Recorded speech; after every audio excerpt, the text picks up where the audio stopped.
जी अस्सलाम वालेकुम बच्चों। आज हम लेक्चर नंबर 6 पढ़ेंगे। लेक्चर नंबर 5 में मैंने आपको बाउंडेड कन्वर्जेंस थ्योरम और लिटर वोल्ट्स थर्ड प्रिंसिपल आपको करवाया था। साथ ही मैंने आपको ये असाइनमेंट दी थी कि आपने 162 पेज पे डेफिनेशन 3.1 एंड प्रपोजिशन 3.2 आपने खुद करनी है। तो ये मैंने यही जो आपके पास पेजेस हैं ये मैंने असाइनमेंट पे अपलोड भी कर दिए हैं, आप वहाँ से देख सकते हैं। लेकिन आपके आसानी के लिए मैं इसको ओवर व्यू दे देता हूँ। Integral of non negative function की डेफिनेशन हम पढ़ेंगे। इससे पहले हमने इंटीग्रल ऑफ सिंपल फंक्शन पढ़े, इंटीग्रल ऑफ मेजरेबल फंक्शन पढ़े, लेकिन नॉन नेगेटिव फंक्शन का इंटीग्रल हमने नहीं पढ़ा। तो वो क्या है, let f be a non negative measurable function defined on a measurable set A. अगर आपके पास कोई फंक्शन है जो नॉन नेगेटिव हो तो उसका इंटीग्रल कैसे डिफाइन होगा, आप देख सकते हैं। Integral of f is equal to sup of h where h is a bounded measurable function. अगर आप ये कहते हैं कि कोई नॉन नेगेटिव फंक्शन है और उसका इंटीग्रल एग्जिस्ट करता है, उसका एग्जिस्ट करने का मतलब यह है कि there exist a corresponding bounded function h, ये वाला एच।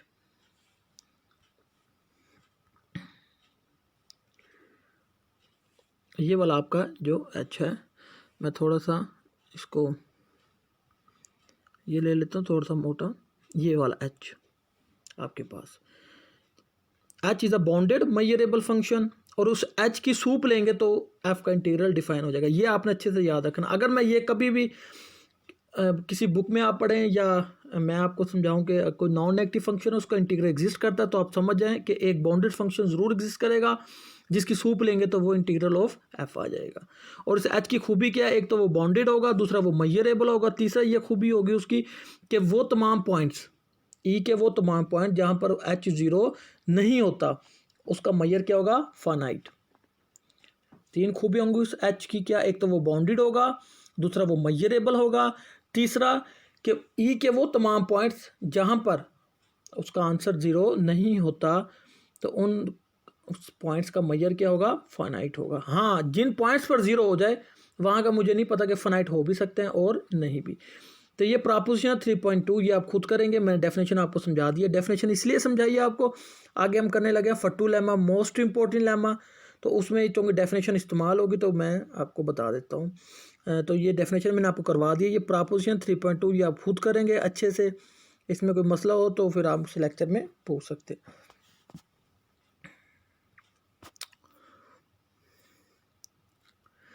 जी, ये आपके पास आ गया Fatou lemma, most important lemma. Fatou lemma क्या कहता है आपको, let F N be a sequence of non negative measurable function with F N converges to F. कि आपके पास कोई सीक्वेंस हो नॉन नेगेटिव मेजरेबल फंक्शन और वो कन्वर्ज करती हो एफ को uniformly on E, then integral of F should be less than limit infimum of F on N. Mean इस integral of F should be less than limit infimum integral of F of N. ये देखें, ये इस limit, इस infimum का मतलब होता है ये जो लिमिट के नीचे जो आपके पास अंडरस्कोर होता है, इसका मतलब ये होता है कि लिमिट इन्फिमम। ये आप मैयर थ्योरी की जो बुक मैंने आपको रिकमेंड किया है, अब चूँकि लॉकडाउन में भी नरमी हो गई है तो आप ये बुक परचेज़ कर सकते हैं। तो इसका पहला चैप्टर आप पढ़ेंगे, आपने मैयर 1 में भी पढ़ा होगा कि लिमिट इन्फिमम इसको कैसे कैलकुलेट करते हैं। ये देखिए लिमिट इन्फिमम, ये और ये चीज़ एक ही है। ये मैं दोबारा बताता हूँ, ये और ये एक ही चीज़ है, limit infimum f of n. अब आप ये कहेंगे, अब आप मुझसे पूछ सकते हैं कि सर ये तो जस्ट इंटीग्रल ऑफ एफ है, तो इसका क्या मतलब है।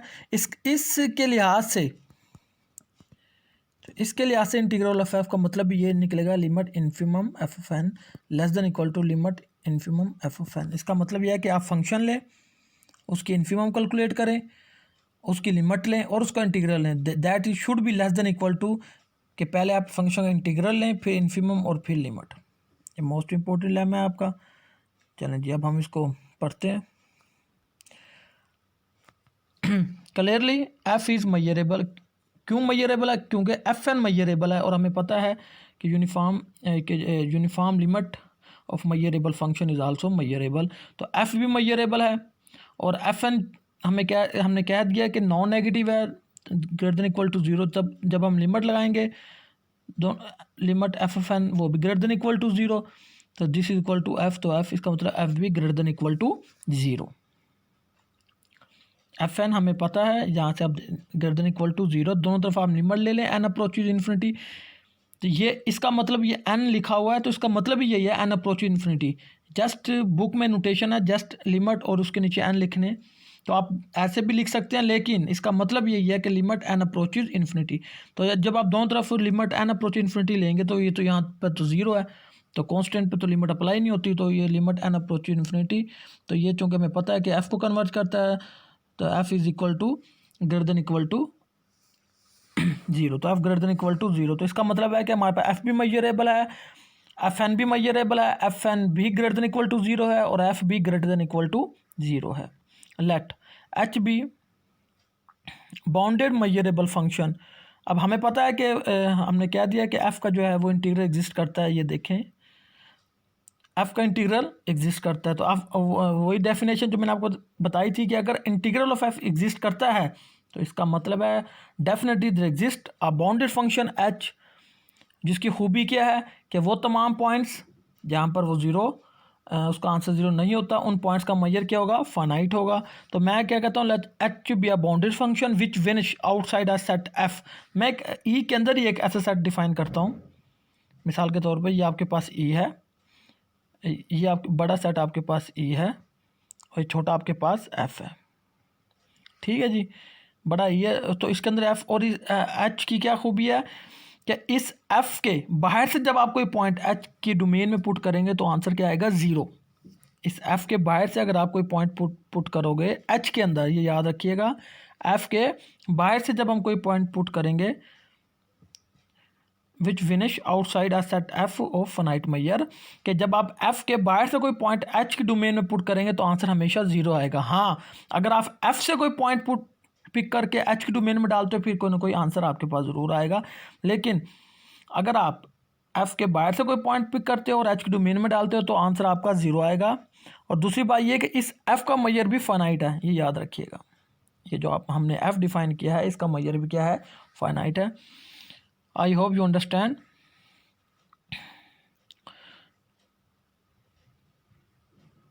नेक्स्ट है आपके पास, अच्छा, और finite and h less than equal to f. हाँ जी, बिल्कुल हम कह चुके हैं कि एच जो है वो less than equal to f है। ये बाय डेफिनेशन है कि जो बाउंडेड मैयरेबल फंक्शन है वो डेफिनेशन में हम कह चुके हैं कि एच जो है वो should be less than equal to f होगा। क्यों होगा? क्योंकि लिमिट एफ ऑफ एन आपके पास ये सूप ऑफ इंटीग्रल है, तो इसका मतलब h less than equal to f. ये बाय डेफिनेशन है एच की, आप इसकी डेफिनेशन को पढ़ सकते हैं। अब हम खुद से एक फंक्शन डिफाइन करते हैं, put H N is equal to minimum of, हम एक एच लेते हैं और एक एफ एन लेते हैं, हम इसका क्या लेते हैं, मिनिमम। अब the function H N is measurable. क्यों मैयरेबल? क्योंकि एफ एन भी मैयरेबल है और एच भी मैयरेबल है। ये देखें पीछे,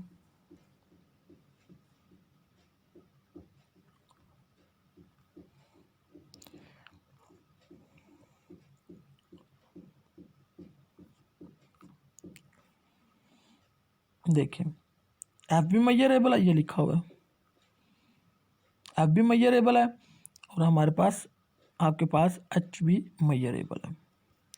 तो ये देखें एफ एन भी मैयरेबल है, सीक्वेंस ऑफ मैयरेबल। आप स्टेटमेंट पढ़ें, F N be a sequence non active measurable function और एच बी हमारे पास मैयरेबल बाउंडेड मैयरेबल फंक्शन। चले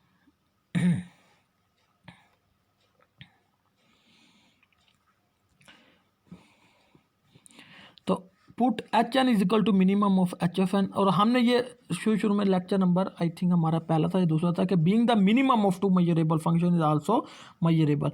तो एच एन जो है वो मिनिमम है, एच और एफ एन का जो मिनिमम है वो एच एन है। तो एच भी हमारे पास मैयरेबल है, एफ एन भी मैयरेबल है। ये देखें, the function H N is measurable for each and being the minimum of two measurable function F N and the function H N is एक तो आपके पास ये मेजरेबल होगा, दूसरा ये बाउंडेड है। क्यों बाउंडेड है? क्योंकि एच भी बाउंडेड है और एफ एन भी बाउंडेड है। M being the minimum of two bounded function is also bounded. अब आप कहेंगे कि कैसे बाउंडेड है, क्यों? ये देखिए मैं आपको फिर बता देता हूँ। हमें पता है कि एच जो है शुड बी लेस देन, मैं आपको यहाँ साइड पे लिख के बताता हूँ।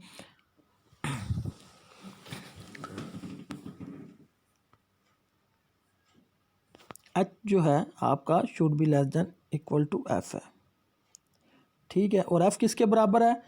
This is limit f n जो भी है, ठीक है। तो एच जो है वो एफ एन से छोटा है, ये मैं आपको बता रहा हूँ। एच एफ एन से क्या है? छोटा है या बराबर है। तो इसका मतलब मिनिमम फिर एच हो गया। तो अगर एच ही बाउंडेड है तो इसका मतलब है कि एच एन भी बाउंडेड है, क्योंकि बड़ा फंक्शन बाउंडेड हो तो छोटा फंक्शन भी बाउंडेड होता है। तो एच एन जो है वो भी हमारे पास बाउंडेड हो गया और वो मेजरेबल भी हो गया।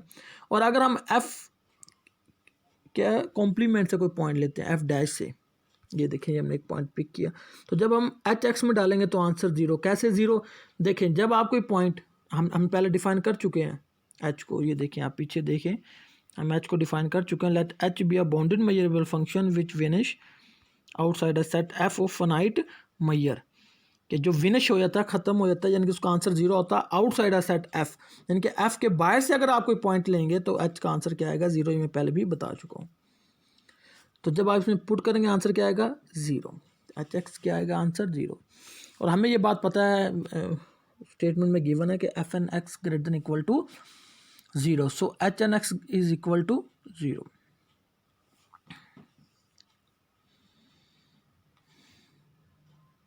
चले, अभी h n x great zero क्यों है? क्योंकि ये देखें जब आप यहाँ पर एच में भी ज़ीरो पुट करेंगे, एच में भी एक्स पुट करेंगे और एफ एन में भी एक्स पुट करेंगे, तो एक्स चूँकि एफ डैश से आ रहा है, एक्स चूँकि ये देखें एफ डैश से आ रहा है, एफ डैश से आ रहा है, ये देखें। तो जब एफ डैश से आ रहा है तो जब आप यहाँ पर एक्स पुट करेंगे, यहाँ पर भी एक्स पुट करेंगे, तो एच ऑफ एक्स का आंसर क्या आएगा? ज़ीरो। और एफ एन एक्स का आंसर ज़ीरो है या ज़ीरो से बड़ा है, तो इनमें से मिनिमम क्या हो गया? ऑब्वियस सी बात है, ज़ीरो हो गया। तो एच एन एक्स क्या हो जाएगा आपका? ज़ीरो। तो इसलिए वो एच एन एक्स को क्या कहते हैं? ज़ीरो। दोनों तरफ हम लिमिट ले लेते हैं, लिमिट एन एच एन और लिमिट एच एन मिनिमम, दोनों तरफ हमने लिमिट ले ली इसके, यहाँ भी लिमिट ले ली और यहाँ भी हमने लिमिट ले ली। लिमिट एन अप्रोच इन्फिनिटी, यहाँ पे भी लिमिट एन अप्रोचेस इन्फिनिटी। अब हमें तो ये बात पता है कि ये जब आप लिमिट को अंदर शिफ्ट करेंगे, यहाँ पर जब आप शिफ्ट करेंगे तो एच तो कांस्टेंट एक नंबर, इस पर तो लिमिट अप्लाई नहीं होगी। जब इस पर लिमिट अप्लाई होगी तो limit n approach infinity, f of n का आंसर क्या आएगा? एफ। तो एच एज इट इज़, तो एफ एन का आंसर क्या आ जाएगा? एफ। तो minimum of h of f, तो लिमिट एन, और हमें पता है एच और एफ में मिनिमम क्या है? ऑब्वियस सी बात है एच है। क्यों? क्योंकि एच एफ से छोटा है या फिर उसके बराबर है, हम पहले कह चुके हैं। तो इसका मतलब है इनका मिनिमम क्या है? एच है। तो limit n approach infinity is equal to h. तो इसका मतलब क्या हो गया कि एच एन आपके पास एक बाउंडेड है, एक बाउंडेड मेजरेबल फंक्शन है जो कि विनिश हो जाता है outside a set F of finite measure, और वो कन्वर्ज भी करता है। अगर आप ये देखें तो इस तमाम स्टेटमेंट बाउंडेड कन्वर्जेंस थ्योरम की सेटिस्फाई करता है, जो कि मैं लेक्चर नंबर 5 में आपको बताया था, आप देख सकते हैं। सही है। तो एच एन क्या हो गया? बाउंडेड भी हो गया, कन्वर्ज भी कर रहा है, मेजरेबल भी है। तो इसने बाउंडेड कन्वर्जेंस थ्योरम की स्टेटमेंट्स को सेटिस्फाई किया। और आप ये देखते हैं कि जो भी थ्योरम बाउंडेड कन्वर्जेंस थ्योरम की स्टेटमेंट को सेटिस्फाई करता है तो उसका मतलब है इसका इंटीग्रल इसके इंटीग्रल को कन्वर्ज करता है। तो ये देखें, ये बाउंडेड कन्वर्जेंस थ्योरम की स्टेटमेंट को सेटिस्फाई कर गया। तो ये रिजल्ट को भी, तो जो उसका कंक्लूड था उसको भी इसने सेटिस्फाई किया। आप देख सकते हैं बाउंडेड कन्वर्जेंस थ्योरम जो मैं लेक्चर नंबर 5 आपको पढ़ाया था। अच्छा जी, अब हमें ये बात पता है हमारे नॉलेज में कि लिमिट आप लें इन्फिमम लिमिट और supremum limit, infimum limit supremum. अगर कोई सीक्वेंस कन्वर्ज करती है तो उसकी इन्फिमम लिमिट और उसकी सुप्रीमम लिमिट आपस में बराबर होती है। If and only if L is equal to, ये वैसे ही हमें एक रिजल्ट पता है। जैसे आप पढ़ते हैं जनाब, इंटीग्रल में आपने पढ़ा होगा कि अगर कोई फंक्शन का इंटीग्रल एग्जिस्ट करता है तो इसका मतलब है कि उसका लोअर इंटीग्रल और उसका अपर इंटीग्रल आपस में बराबर है। तो इसी तरीके से ये लिमिट है, इसकी लिमिट सुप्रीमम कोई भी लिमिट अगर कन्वर्ज करती है, कोई भी सीक्वेंस ऑफ लिमिट्स सीक्वेंस है किसी फंक्शन की वो कन्वर्ज करती है, तो इसका मतलब यह है कि उसकी लिमिट सुप्रीमम लिमिट इन्फिमम आपस में ना सिर्फ बराबर है बल्कि उसकी कॉमन वैल्यू उसकी लिमिट के बराबर है। द इक्वेशन स्टेरिक बिकम्स, चलें जी, अब हमें पता है कि एच एन जो है इसको कन्वर्ज करता है, तो उसकी लिमिट इन्फिमम लेंगे, लिमिट सुप्रीमम लेंगे, वो इसके बराबर भी होगी और वो फिर फर्दर इसके बराबर भी होगी। ये देखिए, ये तो ये रिजल्ट्स अब आपने याद रखने हैं। इन पर्टिकुलर मैं आपको बता देता हूँ कि लिमिट एच एन जो है वो अपने लिमिट इन्फिमम से हमेशा छोटी होती है, लिमिट इन्फिमम से हमेशा छोटी होती है इन पर्टिकुलर, ठीक है जी। लेकिन अगर आप इंटीग्रल में जाएंगे तो वो लोअर इंटीग्रल हमेशा इंटीग्रल से छोटा होता है या बराबर, लेकिन यहाँ लिमिट में थोड़ा रिजल्ट ये उल्ट हो जाता है। इन पर्टिकुलर आपके पास ये, लेकिन ये रिजल्ट है एफ पे ट्रू, ठीक है, कि आपके पास जो लिमिट है वो हमेशा लेस देन इक्वल टू होती है लिमिट इन्फिमम। अब लिमिट इन्फिमम को अगर आपने पढ़ना होगा लिमिट इन्फिमम को, तो आप चैप्टर नंबर 1 पढ़ सकते हैं, इसी बुक का बड़े अच्छे से डिफाइन है। चलें,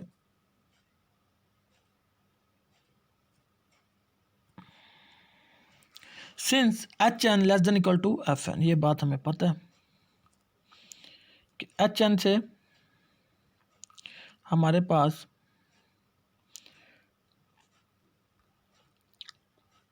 since H N less than equal to F N for each N and F subset है ई का, हम क्या करते हैं इंटीग्रल ऑफ एच लेते हैं, दिस इज इक्वल टू, हमें पता है integral of H is equal to integral of H N over the set F. अगर ये देखें ये, और हमें ये बात भी, अब ये रिजल्ट हमने उठा के यहाँ पुट कर दिया। नेक्स्ट क्या हमें पता है कि लिमिट इन पर्टिकुलर छोटी है लिमिट इन्फिमम से, ये वाला रिजल्ट हमने उठाकर इधर पुट कर दिया, और लिमिट इन्फिमम जो है वो हमेशा छोटी होती। अब ये एच एन है और एच एन किससे छोटा है एफ एन से, तो फंक्शन छोटा हो तो उसका इंटीग्रल भी छोटा होता है, तो एच एन का integral should be less the integral of F N, ठीक है जी। और एफ एन किस पे डिफाइन है, एफ पर, तो हमें पता छोटे सेट पर इंटीग्रल छोटा होता है, बड़े सेट पर इंटीग्रल बड़ा होता है, तो एफ पर जो इंटीग्रल होगा वो छोटा होगा, जो ई पर इंटीग्रल होगा वो बड़ा होगा, तो हमने यहाँ पे इंटीग्रल ऑफ ई, एफ की जगह पे इंटीग्रल ऑफ ई, सही है। चलें, ये रिजल्ट्स भी आपने याद रखने हैं। अब हमें ये बात पता है कि इंटीग्रल ऑफ एच ई किसका हम लिख सकते हैं एफ यूनियन एफ डैश, तो इसको हम पहले भी पढ़ चुके हैं, एच चूँकि बाउंडेड है, बाउंडेड का हम पहले पढ़ चुके हैं कि अगर यूनियन हो तो वो प्लस में तब्दील हो जाती है। तो एच जो है वो आप बताएं मुझे कि एफ डैश पर क्या आंसर आएगा, ज़ीरो, एफ डैश पर क्या आंसर आएगा, ज़ीरो। क्यों, जब भी एफ डैश से कोई पॉइंट एच में पुट करते हैं तो आंसर क्या आता है, ज़ीरो, तो ज़ीरो का इंटीग्रल ज़ीरो, तो ये चीज़ क्या हो जाएगी, ज़ीरो। चलें, तो इसका मतलब है इंटीग्रल जो एच का इंटीग्रल है over the set E is equal to integral of H over the set F, क्योंकि ये तो ज़ीरो हो गया, सही है। चलें, तो बाय डबल स्टेरिक, अब आप डबल स्टेरिक पे आते हैं, तो इंटीग्रल ऑफ एफ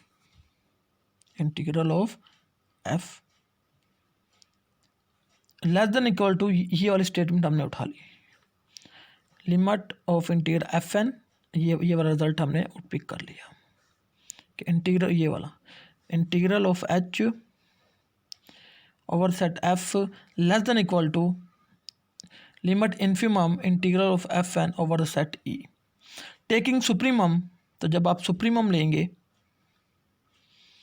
जब आप ओवर द सेट एच पर जब आप सुप्रीमम लेंगे, अब आप ये देखें इस एफ को आप रिप्लेस कर सकते हैं ई से, क्यों, क्योंकि एच का जो इंटीग्रल है ओवर द सेट ई और over the set F same आता है।